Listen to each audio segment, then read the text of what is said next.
6 आदतें जो आपसे कामयाबी छीन लेती हैं। नंबर 1, ज्यादा सोना।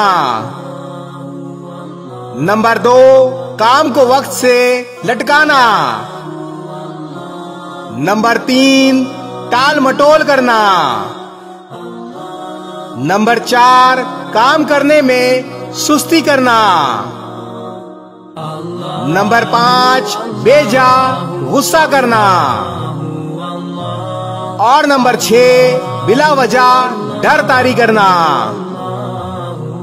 6 आदतें जो कामयाबी की जमानत है।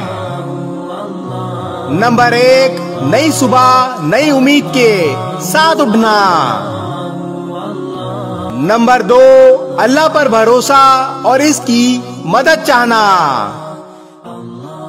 नंबर 3, अपने मकासिद में डटे रहना।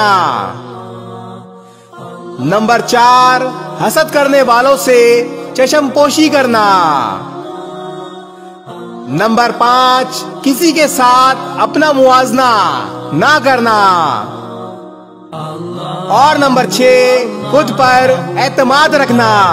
मैं ये कर सकता हूँ।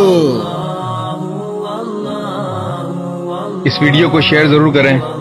हो सकता है आपके एक शेयर से ये बात किसी के दिल में उतर जाए।